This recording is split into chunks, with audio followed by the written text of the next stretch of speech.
মানুষের হাতের কামাই দেখেন। আর এখানে কিন্তু দাজ্জালের হাদিস এটাও বলা হচ্ছে যে পৃথিবীর প্রথম দিনটা, দাজ্জালের প্রথম দিনটা হবে 1 বছরের সমান লম্বা। কে জানে, হয়তোবা এমন কিছু হবে মহাবিশ্বে যে পৃথিবীর আহ্নিক গতিটার মধ্যে কোনো পরিবর্তন হবে, ঘূর্ণনে কোনো পরিবর্তন দেখা দিবে, হয়তোবা, আল্লাহ ভালো জানে। তো আমি বিশ্বাস করি এটা হবে, কিন্তু আমি বলি না, কারণ এই মানুষ বলবে যে আপনি এত স্পেসিফিকলি কেমন করে বলতে পারেন। তা আমার বিশ্বাস যেরকম কিছু একটা হবে, মহাবিশ্বে এমন কিছু একটা হবে যাতে এই পৃথিবীর গতির মধ্যে একটা পরিবর্তন আসবে। না হলে দাজ্জালের একদিন কেমন করে 1 বছরের সমান হতে পারে? সাহাবীরা প্রশ্ন করলেন, ইয়া রাসূলুল্লাহ, আমরা তখন নামাজ কেমন করে পড়ব? নবীজি বললেন, অনুমান করে পড়ে নিবে, তোমরা এস্টিমেট করে করে অনুমান করে পড়ে নিবে যে কতটুকু সময় পর পর ওয়াক্ত হচ্ছে। তার মানে সাহাবীরা নামাজে তখনও সচেতন ছিলেন। তারপর দেখেন, ওয়ায়াতাকারাবুজ জামান, নবীজি এটাও বলছেন দাজ্জালের দ্বিতীয় দিনটা হবে এক মাসের সমান, আর তৃতীয় দিনটা হবে 1 সপ্তাহের সমান, বাকি দিনগুলো হবে তোমাদের দিনের মতোই। এটা হবে, বিশ্ববাসী দেখবে এগুলা। বিশ্বের সামনে ভয়ঙ্কর কিছু ঘটনা ঘটা এখনো বাকি আছে। বিশ্বটা এমন থাকবে না, এখন যা দেখছেন সব এমন থাকবে না। নবীজি বলছেন জ্ঞান উঠে যাবে যখন, এটা উঠে যাচ্ছে দিন দিন। মানুষকে এখন শেখানো হচ্ছে মানুষ বানর থেকে সৃষ্টি হয়েছে, এগুলো জ্ঞান, এগুলো জ্ঞান। ইসলামের জাজল্যমান ইতিহাসগুলোকে মানুষ বলে যাচ্ছে, এগুলো জ্ঞান। মানুষকে শেখানো হচ্ছে সমকামিতা ভালো জিনিস, এগুলো জ্ঞান। সমকামিতা ভালো জিনিস, এটা ব্যক্তি স্বাধীনতা। শেখানো হচ্ছে মানুষকে যে পর্দা এগুলো কুসংস্কার, পর্দা কি কুসংস্কার, এগুলো জ্ঞান। জ্ঞান কাকে বলে? ওয়ায়ুকবাদুল ইলম, মানে জ্ঞান উঠে যাচ্ছে, কবজ করে নেওয়া হচ্ছে। আর দেখেন আরেকটা হাদিস আসছে, আল্লাহ পাক কিন্তু কোরআন হাদিসকে তুলে নেবেন না। একটা হাদিসে আসছে আল্লাহ পাক কোরআন হাদিসকে তুলে নেবেন না, কিন্তু আলেমদের মৃত্যু হবে বেশি বেশি। আলেমদের জান কবজ করার মধ্য দিয়ে আল্লাহ পাক জ্ঞান উঠিয়ে নেবেন। একটু দেখেন না কয়জন আলেম আছে মাঠে, দেখেন তো কয়জন আলেম। আলেম তো অনেকেই আছে আলহামদুলিল্লাহ, কিন্তু বরেণ্য ওলামা যাদের কথা হাজার লক্ষ কোটি মানুষ শোনে, এমন আলেম কয়জন আছে দেখেন। আস্তে আস্তে প্রবীণ আলেমরা সব চলে যাচ্ছে। আর যে প্রজন্ম আমরা তৈরি করছি, এই প্রজন্মের কতজন ইলম অর্জন করে ওই চ্যালেঞ্জ বুকে নিয়ে জাতিকে সংস্কারের জন্য নেমেছে দেখেন একটু। আমাদেরকে দুনিয়া পেয়ে বসেছে। আমাদের চিন্তা হচ্ছে মসজিদ ইমামতি নিয়ে, একটা তারাবি পড়াবো, ইমামতি করবো, একটা মাদ্রাসার মুহতামিম হবো, এতটুকুই আমার চিন্তা স্বপ্ন। কেন? স্বপ্ন থাকতে হবে যে আমি আমার জ্ঞান দিয়ে উম্মাকে পরিবর্তন করবো ইনশাআল্লাহ, এবং আল্লাহর জমিনে আল্লাহর দিন প্রতিষ্ঠা করে ছাড়বো ইনশাআল্লাহ। এরকম চ্যালেঞ্জ নেওয়ার মানসিকতা আছে কয়জনের, খেয়াল করে দেখেন। আর হিউজ এই যুব সমাজ যারা জেনারেল লাইনে পড়ছে, তাদের মধ্যে কয়জন আলেম হচ্ছে একটু চিন্তা করেন। আর যারা 2-1 উঠে আসার সুযোগ পাচ্ছে, তাদেরকে আবার মানুষ বুক ভরে রিসিভ করছে না, তারা হেল্প পাচ্ছে না, সহযোগিতা পাচ্ছে না, বরং হিংসার শিকার হচ্ছে, বিদ্বেষের শিকার হচ্ছে, আগ্রহ হারিয়ে ফেলছে। আমি এখানে এসে কি করবো, আমাকে তো বুকে টেনে নেয় আর কেউ নেয়, এমন মনে হচ্ছে মানুষের কাছে। তো জ্ঞান উঠে যাবে, কিন্তু শুধু কোরআন সুন্নাহ আল্লাহ পাক তুলে নেবেন না, এমনটা আল্লাহ পাক বলেন নাই। আল্লাহ বলেছেন, তার নবীর মাধ্যমে জানিয়েছেন যে আলেমদের মৃত্যু হবে, সংখ্যা কমে যাবে। সংখ্যা বেড়েছে না কমেছে? আমরা এখন আলেম হই নাই, যে শব্দগুলো আমাদের সামনে ইউজ করা হয়, কসম আল্লাহর, এগুলোর সাথে আমাদের কোনো সম্পর্ক নেই। এখন আমরা শুধু তালেবে ইলম আছি। আর আমি দোয়া করি আমি তালেবে ইলম অবস্থায় থাকতে চাই, কারণ জ্ঞানের কোনো শেষ নাই। দোলনা থেকে কবর, জ্ঞান অর্জন করতেই থাকতে হবে। নবী মুসা আলাইহিস সালাম পর্যন্ত জ্ঞান অর্জন করতে গিয়েছেন খিজিরের কাছে আলাইহিস সালাম, জান নাই? নবী মুসা আলাইহিস সালাম বলছেন আমি সবচেয়ে জ্ঞানী মানুষ, আল্লাহ পাক বলছেন না, তুমি সবচেয়ে জ্ঞানী মানুষ না, ওই যে আমার বান্দা খিজির, ও জ্ঞানী মানুষ। তখন তিনি বলছেন আমি তার সাথে দেখা করতে চাই, জ্ঞান শিখতে চাই। হাল আত্তাবিউকা আলা আন তুআল্লিমানি মিম্মা উল্লিমতা রুশদা, তিনি গিয়ে বলছেন আমাকে কি আপনার সাথে রাখবেন, আল্লাহ পাক আপনাকে যা শিখিয়েছেন তার থেকে কিছু শেখাবেন? কে বলছে? নবী মুসা আলাইহিস সালাম। তো নবী মুসা আলাইহিস সালাম তালেবে ইলম হতে পারেন, আর আমরা কি বিয়া হয়ে গেছি নাকি? তো এই আন্তর্জাতিক খ্যাতি সম্পন্ন হাবি জাবি এগুলো বয়কট করেন, দরকার নাই, এগুলো কোনো দরকার নাই। এমনি আমরা তালেবে ইলমই থাকতে চাই। আর আমরা শুধু দায়ী মাত্র, আপনাদেরকে হয়তো দাওয়াত দিতে পারবো, কিন্তু ফিকহের কঠিন মাসআলাগুলো, গভীরতা, এগুলো আমরা বলতে পারবো না, এগুলো মুফতি সাহেবরা বলতে পারবেন। তো বরেণ্য ওলামায়ে কেরামদের সংখ্যা কিন্তু কমছে। আমরা দোয়া করি আল্লাহ পাক সমস্ত মাজলুম ওলামায়ে কেরামকে মুক্তিদানের ব্যবস্থা করুন, এবং আল্লাহ পাক বাংলার জমিনে আলেমদেরকে দিয়ে ভরিয়ে দিন ইনশাআল্লাহ। আর জাহেলদেরকে আল্লাহ পাক আলেমের জায়গায় আনা থেকে আমাদেরকে হেফাজত করুন বলি। আর আমাদের সবাইকে এই ট্রল পাগল হলে চলবে না, ইস্যু পাগল হলে চলবে না, সমালোচনা সংস্কৃতি লালন করা যাবে। আপনি মানুষ তৈরি করেন, মানুষ তৈরি করা অনেক কঠিন, নামিয়ে দেওয়া সহজ। আমরা এই জায়গায় আসতে অনেক কষ্ট করতে হয়েছে, কিন্তু নামানো কিন্তু খুব সহজ। একটা ইস্যু দিয়ে নামাতে পারে না, একটা ইস্যু সৃষ্টি করে নামাতে পারে, এই জায়গায় আসতে কিন্তু অনেক কষ্ট করতে হয়। অতএব আল্লাহর দ্বীনের সাথে গাদ্দারি করলে আল্লাহ পাক ছাড়বেন না, কিন্তু এটা মাথায় রাখবেন। আল্লাহ পাক আমাদের সবাইকে বোঝার তৌফিক দান করুন। নবীজি বলছেন কখন এই ভূমিকম্পগুলো আসবে, সিরিজ ভূমিকম্পগুলো কখন আসবে? যখন জ্ঞান উঠে যাবে এবং জালজালা বাড়বে, ইয়াতাকারাবু জামান, জামানা কাছাকাছি চলে আসবে। আরও বলছেন নবীজি যে তোমাদের মাল সম্পদ বৃদ্ধি পাবে, ফায়াফিদু, এবং মাল সম্পদ উপচে পড়বে তোমাদের। দিন দিন দেখছেন না যে যার স্যান্ডেল কেনার টাকা ছিল না সে এখন উঁচু উঁচু বিল্ডিং তৈরি করতেছে, দেখেন না? এটাই তো নবী সাল্লাল্লাহু আলাইহি ওয়াসাল্লাম হাদিস জিবরিলে কি বলেছেন? ওয়ান তারাল হুফাতাল উরাতাল আলাতা রিয়া আশ-শাইয়া তাতাওয়ালুনা ফিল বুনিয়ান। নবীজি বলছেন কিয়ামতের অন্যতম নিদর্শন হচ্ছে সমাজের নগ্ন পদের খালি গায়ের রাখাল শ্রেণীর মানুষ উঁচু উঁচু বিল্ডিং নির্মাণের প্রতিযোগিতা করবে। এমনটা হচ্ছে না? সম্পদ বাড়ছে মানুষের, এটাও একটা কিয়ামতের সাইন। নবীজি আরও বলছেন ওয়াজাহরাতিল খায়নাত ওয়াল মুগান্নিয়াত, এবং বেশি বেশি বাদ্যযন্ত্র এবং নায়িকা নর্তকী এগুলোর সংখ্যা বাড়তে থাকে। বাড়ছে না? এগুলো বাড়ছে। এই সময়ে নবী সাল্লাল্লাহু আলাইহি ওয়াসাল্লাম বলছেন যে এই জালজালাগুলো আসতে থাকবে। এটা একটা হাদিস। একটাতে আসছে যে নবী সাল্লাল্লাহু আলাইহি ওয়াসাল্লাম বলছেন লা ইয়াশরাবান্না নাস মিন হাযিহিল উম্মাহ আল খামর। আমার উম্মতের মধ্যে কিছু মানুষ মাদকদ্রব্য পান করবে, সবাই না, কিছু মানুষ মাদকদ্রব্য পান করবে। ওয়া ইউসাম্মুনাহা বিগাইরি ইসমিহা, এবং সেই মাদকের নাম তারা পরিবর্তন করে খাবে। খাচ্ছে না মানুষ এখন? মদকে মদ বলছে না। এই যে তোমরা টাইগার খাও কেন, স্পিড খাও কেন, এগুলোর মধ্যে অ্যালকোহল নাই? দিব্যি বাচ্চাদেরকে এগুলো খাওয়াচ্ছে অনেকে, দেখা যায়। আপনারা কি পাগল হয়ে গেছেন নাকি? এগুলোর মধ্যে এমন ক্ষতিকর উপাদান আছে যেগুলো দিয়ে মানুষের কিডনি ড্যামেজ হয়ে যায়। দিব্যি রোজার মাসে রমজান রোজা খুলেই একেবারে সিগারেট হাতে নিয়ে একদম এগুলো খাওয়া শুরু করে। এগুলোর মধ্যে মাদকদ্রব্য আছে। যে পানীয়র মধ্যে যার্রা পরিমাণ মাদকদ্রব্য থাকবে সেটাও মাদক, মনে রাখবেন। স্মোক করো, স্মোকটাকে অনেকে মাদক মনে করে না, তাই না? স্মোকিংটাকে অনেকে মাদক মনে করে না, মনে করে মাকরু মনে হয়। মাকরু মানে কি? মাকরু মানে কি ভালো? মাকরু মানে কি? মাকরু মানে কি? কোরআনে সূরা বানু ইসরাঈল খুলে দেখেন, বড় বড় কিছু পাপের কথা মেনশন করে আল্লাহ পাক বলছেন এই পাপগুলো ছেড়ে দাও, এই পাপগুলো আল্লাহর কাছে মাকরু, এই পাপগুলো আল্লাহর কাছে অপছন্দের পাপ। এটা কি মাকরু মানে কি জায়েজ করে নেওয়া? সিগারেট খাওয়া বন্ধ করেন, ওয়াদা করেন আমার সাথে যে আজকে থেকে কোনোদিন সিগারেটে হাত দিবেন না, কোনো প্রকার এইসব টাইগার মাইগার স্পিড খাবেন না। এসব ভালো জিনিস না, ভালো কিছু খান না, ভালো কিছু খান। আর অনেকে দেখা যায় যে জর্দা খাওয়া শুরু করেছে। কেন? এটাও কি সুন্নত নাকি? কি দরকার আছে ভাই? এতটুকু খাইলে হয়তো নেশা হয় না, বুঝলাম। এতগুলো জর্দা একবারে খান দেখি, খাওয়া যাবে? খামরের মূলনীতি কি? যার বেশি খেলে নেশা হয় তার অল্প খাওয়া হারাম। মনে করেন এখানে যতটুকু পানি আছে এতটুকু খেলে, এতটুকু মাদক খেলে কারো নেশা হচ্ছে না, কিন্তু এতটুকু খেলে নেশা হচ্ছে। তার মানে কি এতটুকু খাওয়া জায়েজ, এতটুকু খাওয়া হারাম, নাকি পুরোটাই হারাম? এটা বোঝার জন্য কি মুফতি হওয়ার দরকার আছে? আপনি বুঝতে পারছেন? অতএব এই যাবতীয় মাদক দ্রব্য থেকে দূরে থাকতে হবে, না হলে ভূমিকম্প আসবে। কিন্তু ভূমিকম্প আসবে। আর মাদক দ্রব্য নিয়ন্ত্রণ অধিদপ্তর দিয়ে শুধু মাদক নিয়ন্ত্রণ করা যাবে না। মানুষের ঈমান আকীদার পরিবর্তন দরকার। মানুষের মধ্যে আল্লাহর ভীতি জাগ্রত করতে হবে, তাহলে মানুষ অটোমেটিক মাদক ছেড়ে দিবে ইনশাআল্লাহ। আমরা কি যুবক ভাইদের কাছে ওয়াদা নিতে পারি ইনশাআল্লাহু তাআলা জীবনেও কোনোদিন মাদক খাবো না, জীবনে কোনোদিনও মাদকের ধার কাছে যাবো না ইনশাআল্লাহ। আল্লাহ পাক সাক্ষী থাকুন, আল্লাহ কবুল করুন, আমিন। প্রিয় ভাইয়েরা, এটা নবীজি বলছেন লা ইয়াশরাবান্নান নাস মিন হাযিহিল উম্মতি খামরুন, আমার উম্মতের কিছু মানুষ খামর মাদক পান করবে। ওয়া ইউসাম্মুনাহা বিগাইরি ইসমিহা, এর নাম রাখবে ভিন্ন, অন্য নামে ডাকবে, মাদক বলে ডাকবে না। ইউযাফু আলা রুউসিহিমুল মাআজিফ, মাআজিফ মানে হচ্ছে বাদ্যযন্ত্র। মাআজিফ মানে কি? বাদ্যযন্ত্র। এখন বলেন তো মাথার কাছে বাদ্যযন্ত্র থাকবে মানে কি? কি বুঝলেন? কে বলেছে? ইয়ারফোন, ব্লুটুথ, এই যে আপনি যে মাথায় কানে দিয়ে রাখছেন, মাথায় আছে না?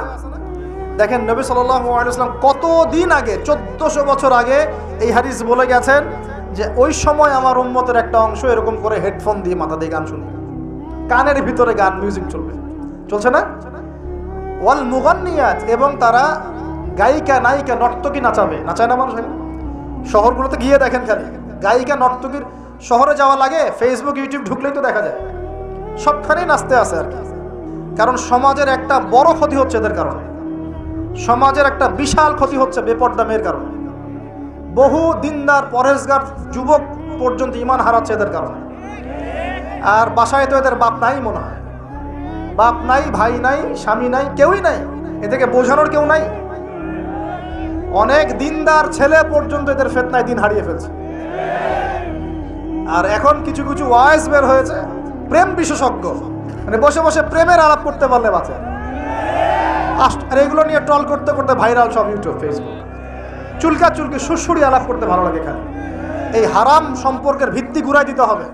আমি বারবার বলি তোমাদেরকে যে একটা হালাল রিজিকের সোর্স তৈরি করো, তাড়াতাড়ি বিয়ে করে ফেলো। বিয়ে ছাড়া যৌন চাহিদা, লজ্জাস্থানের হেফাজত, এগুলো করার কোনো বিকল্প কোনো পথ নাই, বিকল্প কোনো পথ নাই। যে পথগুলো দেখা যায় এগুলো হতাশা আরও বাড়ায় দিবে, এগুলো আপনাকে আরও জানোয়ার বানায় ফেলবে ভিতর থেকে। পর্নোগ্রাফির যুগ চলছে, মেয়েদের ইজ্জত আবরু রক্ষা করা খুব চ্যালেঞ্জের কাজ। মেয়েদের ইজ্জত আবরু রক্ষা করা এত চ্যালেঞ্জ যে পর্নোগ্রাফির যুগে যে কোনো মেয়ে ধর্ষিত হতে পারে। একটা কথা এখন না বললেই পারতেছি না, আমি কিছু রিপোর্ট দেখেছি, কিছু কিছু মাদ্রাসায়, কিছু কিছু হিফজখানাতে পর্যন্ত আস্তাগফিরুল্লাহ, যে ছাত্র যারা আছে, ছাত্র, এই ছাত্রদের সাথে এরকম বালাৎকার সমকামিতার কাজ করা হচ্ছে। আমরা বাচ্চাদেরকে পাঠাবো কোথায় তাহলে? এটা আমাদের সাথে হবে কেন? বাচ্চাদেরকে কোথায় পাঠাবো তাহলে? ইউনিভার্সিটিতে গিয়ে তো ধর্ষিত হচ্ছে না? দেখলেন না কয়েকদিন আগে হল নিয়ে কি ঝামেলাগুলো হলো? দেখা গেল না যে বড় বড় নেতাদের মনোরঞ্জন করতে হয়? দেখেন নাই মনে, ইডেনের কথা বলছি, দেখেন নাই? তারপরে বিশ্ববিদ্যালয়ে তো নগ্নতা চলছেই, ফ্রি মিক্সিং চলছেই, জেনা তো ফ্রি, এবং পতিতালয়ে সব 1500-2000 টাকা দিয়ে রাত পার করা যায়। এগুলো ফেসবুক, ইউটিউব ঢুকলেই দেখা যায়। তার মধ্যে আবার চলছে এখন সমকামিতাকে এখন প্রমোট করা হচ্ছে। আবার এখন দেখা যাচ্ছে আস্তাগফিরুল্লাহ, কিছু ধর্মীয় প্রতিষ্ঠানেও সমকামিতা ছড়িয়ে পড়ছে। একটা বাচ্চা সেদিন আত্মহত্যা করেছে ঢাকায়, ওর পোস্টমর্টেম রিপোর্টে দেখা গিয়েছে যে, বলতে পারতেছি না আমি আসলে, ওর পোস্টমর্টেম রিপোর্টে দেখা গিয়েছে যে ছেলেটার যে পিছনের যে রাস্তা আছে না, এখানে যৌন নির্যাতনের চিহ্ন পাওয়া গেছে। কিভাবে বলতাম কথাটা বলেন, আপনাদেরকে বোঝানোর জন্য বললাম। একটা ছেলে হাফেজ হতে গিয়েছে মাদ্রাসায়, তার সাথে যদি টিচার এরকম কাজ করে, এই টিচারকে জাতির সামনে এনে ফাঁসি দেওয়া দরকার। তখন সবার একটা আক্কেল হবে, শিক্ষা হবে। পাপ তো পাপই, আলেম করলেও পাপ, জালেম করলেও পাপ, নাকি ওটা মাফ হয়ে যাবে নাকি? এই ঘটনাগুলো ঘটছে কেন ঘটবে এই ঘটনাগুলো? আল্লাহ পাক আমাদের সবাইকে বোঝার তৌফিক দান করুন। আর এই ঘটনাগুলো ঘটার অন্যতম কারণ হচ্ছে পর্নোগ্রাফি। মানুষ ভিতর থেকে এগুলো যখন মোবাইলে দেখা শুরু করে, দেখতে দেখতে দেখতে দেখতে ভিতরটা পশুর মতো হয়ে যায়। তখন শুধু মানুষ না, বাচ্চাকে পেলেও ধর্ষণ করবে, গরু ছাগল পেলেও ধর্ষণ করবে। আমি কিয়ামতের আলামতের হাদিসগুলো টুকটাক কিছু গবেষণা করেছি। শেষ জামানার এমন হাদিস আসছে যে মানুষ একসময় গরু ছাগলের সাথে জেনা করা শুরু করবে। এই সময়টা কিন্তু আসতেছে সামনে দেখে। এক সময় ছিল মানুষ কি করতো জানেন? পরকিয়া করতো, বউ আছে বাসায়, অন্যের সাথে সম্পর্ক করতো। তারপর দেখা গেল যে প্রেম করে, চুপি চুপি প্রেম করে। আগে ওই সময় চুপচুপ করে চিঠি দিত যে কেউ জেনে না যায়। আস্তে আস্তে সবাই একটু উন্মুক্ত হয়ে গেল। এখন প্রেম করাটা ফ্যাশন হয়ে গেল। আমার 10টা গার্লফ্রেন্ড, আমার 5টা, আমার 2টা, তুই কয়জনের সাথে করছিস, আমি 5 জনের সাথে, তুই কয়জনের সাথে, আমি 2 জনের সাথে, ফ্যাশন হয়ে গেছে, এখন ওপেন। তারপরে আস্তে আস্তে কি হলো দেখেন, ধর্ষণ বাড়তে থাকলো। এই যুগটাও এখন চলে যাচ্ছে, ধর্ষণ তো অ্যাভেলেবেল এখন হচ্ছেই। তারপরে এখন একটা যুগ আসলো, ছোট ছোট বাচ্চা মেয়েদেরকে এখন ধর্ষণ করা হচ্ছে, ছোট ছোট বাচ্চা মেয়েকে। এই যুগও এক সময় চলে যাবে। তারপরে আসবে এমন যুগ দেখবেন খালি ছেলের সাথে মেয়ের সাথে। এটাও কিন্তু চলে আসছে, ছেলের সাথে জেনা করতেছে না, মেয়ের সাথেও জেনা করতেছে এখন। এরপর কি হবে? নবীজি হাদিসে বলেছেন, এরপর মানুষ ওই গরু ছাগল গবাদি পশুর সাথে জেনা করা শুরু করে। এই খবরও পাবেন, দেখে নিয়েন। আমি বললাম এই খবরও পাবেন যে মানুষ গবাদি পশুর সাথে জেনা করেছে। তোমরা একটু ঘাটাঘাটি করে দেখো আমার কথাটা মেলে কিনা, ইন্টারনেট ঘাটাঘাটি করে দেখো যে এই কথাটা মেলে কিনা। মানুষ গবাদি পশু প্রাণীর সাথেও জেনা করবে। নবীজি এগুলো কথা বলে গেছেন। ওদেরকে নিয়ে অনেক কিছু বলার আছে আমার, ইনশাল্লাহ আমি কালকে লেকচার দিব মেয়েদেরকে নিয়ে ইনশাল্লাহ। একটা মহিলা সমাবেশ আছে ওখানে। তো যেটা বলছিলাম প্রিয় ভাইরা, এই পাপগুলোর কারণে কিন্তু আল্লাহর শাস্তি নেমে আসে। খমর 1 নাম্বার ছিল শিরক, তারপর কুফর, মাপে কম দেয়া, অন্যের সম্পদ আত্মসাৎ করা, মাদকদ্রব্য সেবন করা, এই যে গান বাজনা, বাদ্যযন্ত্র, নর্তকী, নাচানো, এগুলোর কারণে কোন শাস্তি আসে ভাই বলেন? আল্লাহর পক্ষ থেকে জালজালা মানে ভূমিকম্প। জালজালা মানে কি? ভূমিকম্প। আর আসবে সিরিজ, মানে বছর জুড়ে চলবে এগুলা। আর একটা হাদিস বলে শেষ করছি।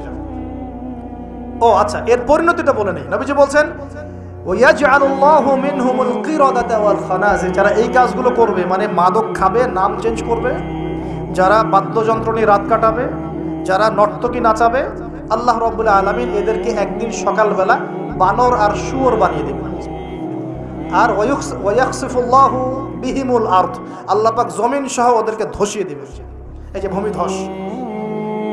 আরেকটা হাদিস আসছে তিরমিজির মধ্যে 2211 নম্বর হাদিস। নবী সাল্লাল্লাহু আলাইহি ওয়াসাল্লাম বলেছেন, শেষ হাদিস মনোযোগ দিয়ে শুনুন। নবী সাল্লাল্লাহু আলাইহি ওয়াসাল্লাম বলেছেন, ইযা তুখিযাল ফাইউদুলা, যখন দেখা যাবে যে গনিমতের মাল বা রাষ্ট্রীয় সম্পদ যেগুলো আছে, বুঝতে পারছেন, গনিমতের মাল, রাষ্ট্রীয় সম্পদ, এগুলোকে মানুষ ব্যক্তিগত সম্পদ মনে করে খাওয়া শুরু করে। হয়েছে কি হয় নাই? কথা বলেন। এই সিচুয়েশন আসছে কি আসে নাই? একটা হাতি আসতে থাকে উপর থেকে, হাতি আস্তে আস্তে আস্তে আস্তে মাছি হয়ে যায়, হয় না? এটা হয় কি না? এটা শাস্তি সম্পর্কে আল্লাহ পাক অন্য জায়গায় বলেছেন এবং নবী হাদিসও বলেছেন যে যা আত্মসাৎ করবে সেটা কিয়ামতের দিন তার ঘাড়ে চাপিয়ে দেওয়া। মানুষ কাঁধের মধ্যে রিলিফের টিন নিয়ে বসে আছে, বহু মানুষ কাঁধের মধ্যে রিলিফের গম নিয়ে বসে আছে, বহু মানুষ কাঁধের মধ্যে দেখবেন যে বন্যার্তদের ত্রাণের যে কম্বল, এই যে ত্রাণের বিষয়গুলো কাঁধে নিয়ে বসে আছে, রাস্তার কন্ট্রাক্টরের টাকা পয়সা কাঁধে নিয়ে বসে আছে, বহু মানুষ এই কাজ করে। এটা হবেই। নবীজি বলেছেন যে যা আত্মসাৎ করবে। নবীজি হাদিসে বলেছেন কেউ গরু নিয়ে থাকবে, গরু, কেউ ছাগল নিয়ে থাকবে, ছাগল। বিশ্বাস করছেন না? হাদিসে গরু ছাগল কথাই আসছে, যে কেউ দেখা যাবে গাদের মধ্যে গরু নিয়ে আছে, কেউ উট নিয়ে আছে, কেউ ছাগল নিয়ে আছে। করা হবে ওয়াল আমানাতু মাগনামান, আমানতকে গনিমত মানে আমানত রাখা হয়েছে, ও খেয়ানত করে ফেলবে, লুটি পটে খেয়ে ফেলবে। এটা হচ্ছে কি না? সবচেয়ে সেরা আমানত আমাদেরকে আল্লাহ দিয়েছেন ইসলাম, আমরা সেই ইসলামের সাথে খেয়ানত করছি কিনা বুঝতে পারছেন না? একজন আলেমকে আল্লাহ পাক আমানত দিয়েছেন দ্বীনের জ্ঞান, সে জ্ঞানের সাথে খেয়ানত করছে কিনা? একজন ক্ষমতাসীনকে আল্লাহ পাক দিয়েছেন ক্ষমতা, সে ক্ষমতা দিয়ে খেয়ানত করছে কিনা? একজন পরিবারের কর্তাকে আল্লাহ পাক পরিবার দিয়েছেন, সে পরিবারের মধ্যে খেয়ানত করছে কিনা? সবাই সবার জায়গাতেই খেয়ানত করছে। আল্লাহ পাক আমাদেরকে বোঝার তৌফিক দান করুন। 3 নাম্বার নবীজি বলছেন ওয়াজ যাকাতু মাগরামান, যখন যাকাতটাকে মানুষ বোঝা মনে করা শুরু করে, যাকাত দিতে চায় না মানুষ, যাকাত নাম শুনলেই দৌড় দেয় পিছন থেকে, যাকাত দিতে চায় না, নামাজ পড়ে যাকাত দিতে চায় না। আল্লাহ পাক আমাদের সবাইকে যাকাত দেওয়ার তৌফিক দান করুন। ওয়া তুউল্লিমা লিগাইরিদ দ্বীন, এটা চমৎকার। নবীজি বলছেন যে যখন ধর্ম বিবর্জিত শিক্ষা চালু হবে, বুঝতে পারেন না? ধর্ম আলাদা, শিক্ষা আলাদা চালু হয়েছে কি হয় নাই? সারা বিশ্বে হয়েছে কি হয় নাই? ধর্ম আলাদা, শিক্ষা আলাদা। ধর্ম বিবর্জিত শিক্ষা যখন চালু হবে, এবং এবার শোনেন, নবীজি বলছেন ওয়া আতাআর রাজুলু ইমরাতাহ, একজন পরিবারের কর্তা তার স্ত্রীর আনুগত্য করবে। ফ্যামিলিস্ট রেভলিউশন মানে স্ত্রীর আনুগত্য করবে পুরুষ, স্ত্রীর আঁচল ধরে বসে থাকবে পুরুষ।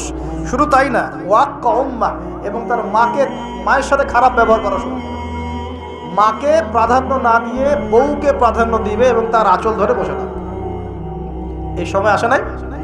আচ্ছা, হিসাব করতে থাকে, মিলাতে থাকে। নবীজি বলছেন ওয়াদনা সাদিকা, বন্ধু বান্ধবদেরকে কাছে টেনে নিবে, বন্ধু বান্ধবদেরকে কাছে টেনে নিবে। ওয়াকসা আবাহ, এবং তার বাবাকে দূরে ঠেলে দিবে। হয়েছে কি হয় নাই? যুবকরা বলো, এটা হয় নাই? বাবাকে দেখলে কয়েকজন সালাম দেয়, বাবার সাথে কতজনের ভালো সম্পর্ক আছে? বন্ধুর সাথে যা বাবার সাথে তা নয়। অথচ বাবা এবং ছেলের সম্পর্ক হওয়া উচিত বন্ধুত্বপূর্ণ। তোমার সবচেয়ে সেরা বন্ধু হবে তোমার বাবা, তোমার সবচেয়ে সেরা বান্ধবী হবে তোমার মা এবং তোমার বোন। মায়ের সাথে ছেলের সম্পর্ক দূরত্ব, বাবার সাথে ছেলের সম্পর্ক দূরত্ব, এগুলো হচ্ছে না? এটা নবীজি বলেছেন। আর বলছেন, এবার শোনেন, ওয়াযহরাতিল আসওয়াতু ফিল মাসাজিদ, মসজিদগুলোর মধ্যে হট্টগোল শোরগোল বেড়ে যাবে। বাড়ে নাই? মসজিদ এখন হইহুল্লা হয় না? আমরা অনেক দিন দেখেছি মসজিদের মধ্যে হকি স্টিক নিয়ে মারামারি হয়েছে, আমি নিজে দেখেছি। 2 দল কমিটি আধিপত্য বিস্তারকে নিয়ে একদম হকি স্টিক নিয়ে আসছে মসজিদে মারার জন্য, এরকমও হয়েছে। আরো অনেক জঘন্য ঘটনা ঘটে, আল্লাহ মাফ করুক। তারপর নবীজি বলছেন ওয়াসাদা কাবিলুহু ফাসিকুহুম, একটা কবিলা বা একটা গোত্রের নেতৃত্ব দিবে একজন ফাসিক ব্যক্তি। এমন হচ্ছে কি হচ্ছে না? হচ্ছে। ওয়াসাদা কাবিলুহু ফাসিকুহুম, তাদের মধ্যে যে ফাসিক সে দিবে নেতৃত্ব। নাউযুবিল্লাহ। নবীজি আরো বলছেন ওয়া কানা সাঈমুল কওমি আরযালাহুম সমাজের সবচেয়ে নিম্ন শ্রেণীর মানুষ কওমের জিম্মাদার হয়ে যাবে।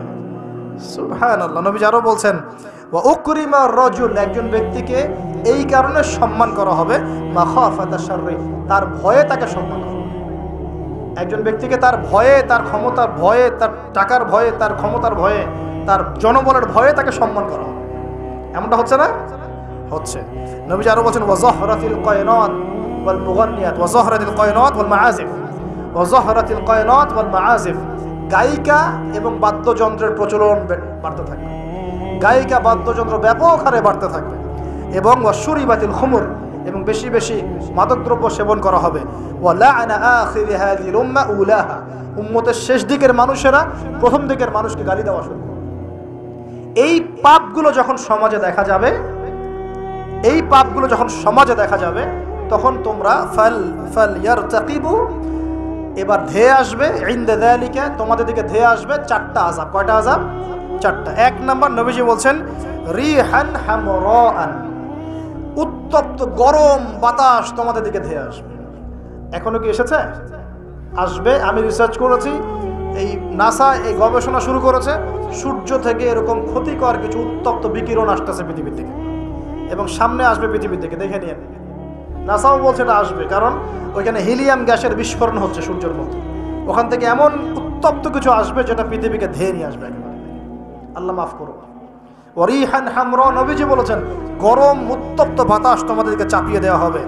ওয়া জালজালাতা, এবং এই যে ভূমিকম্প, ভূমিকম্প আল্লাহ চাপিয়ে দিবেন এই পাপগুলোর কারণে। আর কি হবে? ওয়া খাসফান, এবং ভূমি ধসে যাবে নিচে। ভূমি কি হবে? ধসে যাবে। আর বলছেন ওয়া মাসখান, এবং মানুষের চেহারা, সুরত, আকৃতি পরিবর্তন হয়ে যাবে। এটাকে বললাম যে বানর সুর হয়ে যাবে। আরও কিন্তু আকৃতি পরিবর্তনের আরও ব্যাখ্যা আছে। ছেলে এখন মেয়ে হয়ে যাচ্ছে, মেয়ে ছেলে হয়ে যাচ্ছে। দেখছেন না খবরগুলো বাড়ছে না? এটাও মাসখান, মানে আকৃতি পরিবর্তন হয়ে যাচ্ছে। আরেকটা হচ্ছে ওয়াকাযফান, এবং আসমান থেকে আল্লাহ পাথরের বৃষ্টি বর্ষণ করবেন। এই পাঁচটা শাস্তি তোমাদের কাছে ধেয়ে আসবে। কিভাবে? একটা তসবিহ দানা ছিঁড়ে দিলে যেভাবে টপ টপ করে সব পড়ে যায় পুঁথিগুলো, এত দ্রুত এই ফিতনাগুলো আসতে থাকে। তাহলে ভাই কোন কোন পাপ শিখলাম? আজকের এই ছোট্ট আলোচনা আমরা শিখলাম যে শুআয়ব আলাইহিস সালামের কওমকে সর্বপ্রথম ধ্বংস করা হয়েছে ভূমিকম্প দিয়ে। যে ভূমিকম্প আমরা এখন আমাদের সামনে দেখছি, এবং আশঙ্কা করা হচ্ছে বাংলাদেশের দিকেও বড় কোনো ভূমিকম্প হবে, এটা আশঙ্কা করা হচ্ছে। এবং ভূমিকম্প প্রবণ এলাকাগুলোর মধ্যে সিলেটও আছে।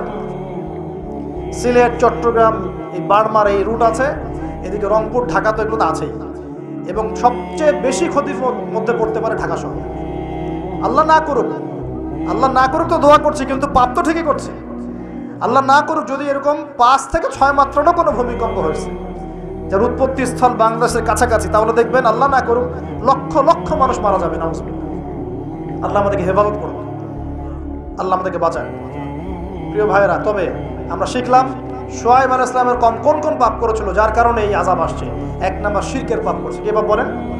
আমরা আল্লাহর কাছে তওবা করছি, আল্লাহ আমরা যত রকম শিরকের পাপে ছিলাম আল্লাহ তোমার কাছে তওবা করলাম, এবং আজীবন শিরক মুক্ত আমল নিয়ে চলবো ইনশাআল্লাহ। 2 নাম্বার, তারা কুফরি করতো, আমরা সমস্ত কুফরি থেকে আল্লাহর কাছে তওবা করছি, আল্লাহ আমাদেরকে কুফরি মুক্ত আমল করার তৌফিক দান। 3 নাম্বার, তারা মাপে কম দিত। আমরা যারা ব্যবসা করব বা অর্থনৈতিক জীবন চালাবো, কোনোদিনও মাপে কম দেবো না ইনশাআল্লাহ। আল্লাহ আমাদেরকে হেফাজত করুন, বোঝার তৌফিক দান করুন। 4 নাম্বার, তারা পাপ করেছিল অন্যের সম্পদ অন্যায়ভাবে আত্মসাৎ করত। এই কাজটা আমরা করতে যাব না ইনশাআল্লাহ। আল্লাহ পাক আমাদেরকে হেফাজত করুন বলি আমিন। আর এই উম্মতে মুহাম্মাদিয়া আর কি কি কাজ করবে যার কারণে এই পাপ আসবে? 1 নাম্বার হচ্ছে তারা কি করবে? রাষ্ট্রীয় গনিমতের মালগুলোকে নিজের করে ভোগ করা শুরু করবে। আল্লাহ আমাদেরকে এই দুর্নীতি থেকে বাঁচাক বলি আমি। আর কি করবে? তারা আমানত রাখা হলে লুটপাট করে খেয়ে ফেলবে। আল্লাহ পাক আমানতের খেয়ানত করা থেকে আমাদেরকে বাঁচাক। আর কি করবে? তারা যাকাতটাকে বার্ডেন মনে করবে, যাকাত দিতে চাবে না। আল্লাহ আমাদেরকে যাকাত দেওয়ার তৌফিক দান করুন। আর কি করবে? তারা ধর্ম বিবর্জিত জ্ঞান শিক্ষা করবে। আল্লাহ পাক আমাদেরকে ধর্মীয় জ্ঞান শেখার তৌফিক দান করুন। আর কি করবে? 5 নাম্বার, তারা এই বাড়ির পুরুষরা স্ত্রীদের আঁচল ধরে বসে থাকবে, মাকে কষ্ট দিবে। আল্লাহ পাক আমাদেরকে মায়ের হক আদায় করার তৌফিক দান করুন। আল্লাহ পাক সবার হক আদায় করেন, তৌফিক দান করুন, স্পেশালি মায়ের হক আদায় করার তৌফিক দান করুন। আর কি করবে? সে বন্ধু বান্ধবদেরকে কাছে টেনে নেবে, নিয়ে বাবার সাথে খারাপ ব্যবহার করা শুরু করবে। আল্লাহ পাক আমাদের সবাইকে পিতাদেরকে সম্মান করার তৌফিক দান। আর কি করবে সে? বলেন আমার সাথে, ভুলে গেছেন? আর কি করবে? তারপরে সমাজের যে ব্যক্তি সবচেয়ে ফাসেক, সে সমাজের নেতৃত্ব দিবে। আল্লাহ পাক এরকম ফাসেকদের নেতৃত্ব থেকে আমাদেরকে বাঁচায়। সমাজের সবচেয়ে নিম্ন শ্রেণীর মানুষ জিম্মাদার হয়ে যাবে সমাজের, এখান থেকে আল্লাহ পাক আমাদেরকে বাঁচায়। মানুষ সম্মান করবে মানুষকে ভয় করে, আল্লাহ পাক মন থেকে সম্মান করার তৌফিক দান এবং সম্মান পাওয়ার যোগ্য হওয়ার তৌফিক দান। আর কি করবে? তারা মাদকদ্রব্য পান করা শুরু করবে। আল্লাহ পাক আমাদের সবাইকে মাদকদ্রব্য ছেড়ে দেওয়ার তৌফিক দান। আর কি করবে? তারা মেয়ে নর্তকী নাচাবে, গায়িকা নর্তকী নাচাবে। এইসব গায়িকা নর্তকী থেকে আল্লাহ আমাদেরকে বাঁচান। আর কি করবে? তারা কানের উপরে বাদ্যযন্ত্র প্লে করবে, মানে বাদ্যযন্ত্র নিয়ে সময় কাটাবে। আল্লাহ পাক আমাদেরকে সমস্ত বাদ্যযন্ত্র ত্যাগ করার তৌফিক দান। এবং শেষ জামানার মানুষরা প্রথম জামানার মানুষকে অভিশাপ দিবে। আল্লাহ পাক আমাদেরকে সলফে সালেহিনের মতো মানুষ হওয়ার তৌফিক দান। এবং সর্বশেষ যে বিষয়টা সেটা হলো যে মাদকদ্রব্য পান করে এর নাম রাখবে ভিন্ন। যখন এমন কাজ মানুষ করবে তখন ধেয়ে আসবে গরম বাতাসের আযাব, ভূমিকম্প, জালজালা, সিরিজ ভূমিকম্প, আরও ধেয়ে আসবে মহামারী, আরও ধেয়ে আসবে খসফুন, মানে একদম ধসে যাবে জমি, কজফুন, কজফান, আকাশ থেকে পাথর বর্ষণ, মাসখান এবং চেহারা বিকৃতি। আল্লাহ রাব্বুল আলামিন আমাদের সবাইকে আল্লাহ পাকে নিজ অনুগ্রহে মাফ করে দেন।